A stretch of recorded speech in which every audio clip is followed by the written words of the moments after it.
Okay, hi again. So let's move on with the next part of that. So I just told you in the previous video that a plate boundary is where one plate meets another plate. What is a plate again? It's a piece of the Earth's crust that we live on. We know that we're not one perfect continuous layer. We're fractured, someone dropped us, we're broken up into large sections of rocks. Each section of rock is called a plate. The plate we live on, as you can see in the picture in front of you, is the Eurasian plate. As you can see in that map of plate boundaries, which is where one plate meets another plate, it's the edge between two plates. As you can see, we can separate with some plates and we can collide with others. For example, the Eurasian plate is colliding with the African plate and the Pacific plate, but we're separating from the North American plate. Okay, so what happens when two plates separate, when two plates collide? Let's find out. So a destructive plate boundary, there's destruction happening at that edge between the two plates. So if there's destruction happening at the edge between two plates, the plates are clearly colliding. So what's causing that to happen? Well, if you look at the diagram in front of you, the magma is coming up in convection currents underneath the two plates and it's pushing them against each other. Okay, and you can imagine two massive chunks of plates, two big chunks of rock being pushed and squeezed against each other. Pressure builds up over a long period of time, thousands and thousands of years, until eventually the pressure becomes too much and one plate slips. Now the whole plate doesn't slip, just a section of it at the plate boundary will slip. Now which one will slip? It's the heavier plate, the heavier chunk of rock. A section of that plate sinks down into the mantle, and obviously the intense heat down there, that section of plate or section of rock that sinks down into the mantle will melt in the heat down there. That bubbling hot newly formed magma will rise up through the crust, up through the plate. Magma that pours out onto the Earth's surface is now called lava. That erupts out as lava and therefore we get a volcano. Also, what you can get as well is when those two plates are pushing against each other and when one of those plates slips, the movement of that plate down into the mantle can trigger an earthquake, because the shaking of the movement of the plate slipping can trigger an earthquake to happen. That will obviously only last a few minutes. Okay, so that's a destructive plate boundary. So an example of a destructive plate boundary there would be the Eurasian plate, our plate. We collide with the African plate. And if you think about it, if you look at the location of Italy, that's why in the toe of Italy and the island of Sicily just off of it, they have volcanoes. They have Mount Etna and Mount Vesuvius and all of those. Okay, and that's why Italy would be prone to earthquakes. Okay, so you can get fold mountains. We'll talk about them in another video clip. As a result of plates colliding, you can get volcanoes and you can get earthquakes.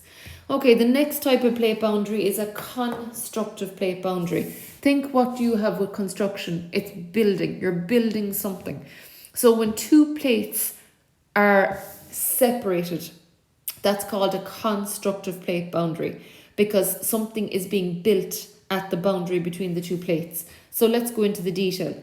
When convection currents of magma come up underneath the two plates, they're separating the two plates. The convection currents of magma underneath each plate are moving in separate directions. So they're pulling the two plates apart and they're separating and pulling the two rocks away from each other. So naturally you have a fracture along the Earth's crust where the two plates have been pulled apart.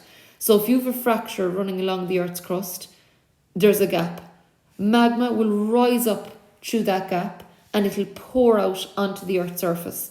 And the magma pours out as lava, and the lava cools and hardens to form new rock. That's why we call it a constructive plate boundary.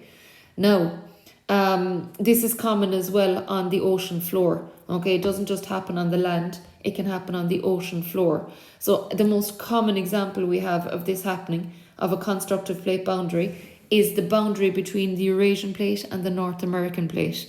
Right in the middle of the Atlantic Ocean, the two plates are being split apart by convection currents of magma, moving them in separate directions.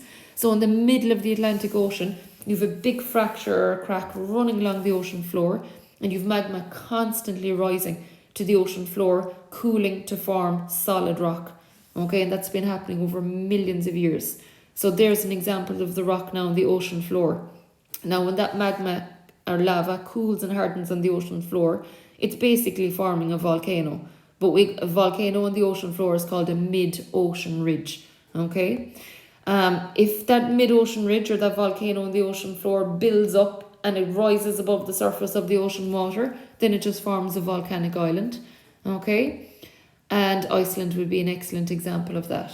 So that's a constructive plate boundary. Finally, then you can have two plates that can slide past each other. They can move in the same direction or in different directions. It depends on the movements of the currents of magma underneath the plates.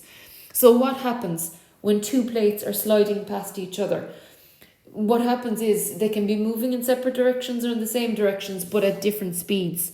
So the magma underneath the two plates are stretching, pulling the plates past each other. And if they're moving, if one plate is moving faster past the other plate, the pressure becomes too much and they get jammed and stuck together and one of the plates slips.